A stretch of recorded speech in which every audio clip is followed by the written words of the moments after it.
کسی جائیداد bank balance کو محفوظ کرنے کے لیے نہیں کھڑا. باہر گرد اور دھوپ اور گھٹا مٹی بھاگ رہا ہے, سردی اور گرمی کی فضا میں باہر کھڑا ہے. لوگ اسے دنیا دار سمجھتا ہے, لوگ اسے دیندار بھی نہیں سمجھتے. اس کے باوجود وہ حفاظت پر مامور, سارے نمازیوں کی عبادت کا ثواب بھی دے رہا, اور ان کے امن کے ساتھ اس کا جتنا ان کا نماز اور عبادت کے ساتھ تعلق, ان سے کہیں زیادہ اس سپاہی کا تعلق ہوتا ہے. آج بھی پاکستان کو ایک مسجد سمجھیے, پاکستان کو ایک مسجد کی طرح سمجھیے. اس کے اندر مدارس بھی چل رہے ہیں, اس کے اندر قرآن و سنت کی فضا بھی ہے, تبلیغی جماعتیں بھی کام کر رہی ہیں, اور جہاد کی باتیں کرنے والے بھی باتیں کر رہے ہیں.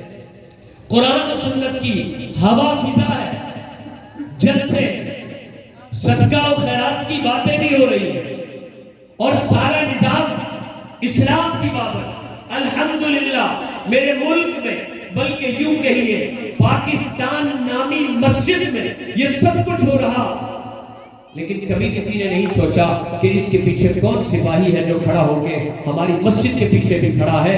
ہم کھلے عام جہاں مرضی محفلیں منعقد کر لیتے ہیں, جہاں مرضی مسجد بنا لیتے ہیں, جہاں مرضی اذان دے لیتے ہیں, جہاں مرضی مصلی بچھا کے نماز پڑھ لیتے ہیں. اپنے پاکستان نامی اس مسجد میں جس جگہ چاہیں جماعت لے جاتے ہیں, کوئی رکاوٹ نہیں, کوئی شخص نہیں سمجھتا اس بات کو.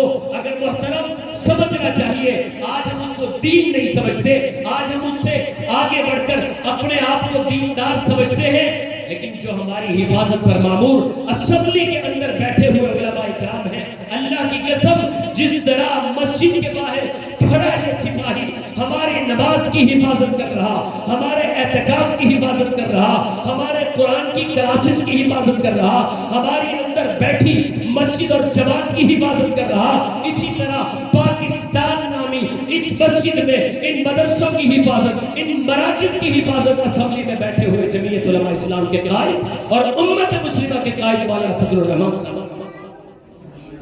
آج اگر یہ اکابرین اسمبلی میں نہ ہو, میرے محترم دوستو, آپ کی مسجد سلامت نہیں رہ سکتی. یہ جو ووٹ کی طاقت ہے, یہ جو سیاسی طاقت ہے, اس کا ادراک بڑا ضروری ہے. اس کو آج تک ہم نے دین نہیں سمجھا. اس دین نہ سمجھنے کی وجہ سے آج ملک دلدل میں پھنستا جا رہا ہے. آج اور پھر کہتے ہیں سیاست تو غلط کام ہے, مسجد سے اس کا کوئی تعلق نہیں.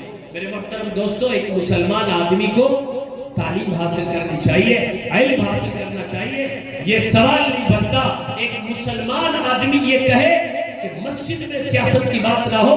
میں سیاست مظلوم کی حمایت کو کہتا ہوں, میں سیاست لوگوں کے حقوق کی جنگ لڑنے کو کہتا ہوں, میں سیاست اپنے ملک کے تحفظ کو کہتا ہوں, میں سیاست فلسطین کے لیے آواز اٹھانے کو کہتا ہوں, میں سیاست ختم نبوت کے قانون کے تحفظ کو سمجھتا ہوں, میں عظمت صحابہ کے قانون کے تحفظ کو سیاست سمجھتا ہوں, میں غریب کے حقوق کے لیے آواز اٹھانے کو سیاست سمجھتا ہوں.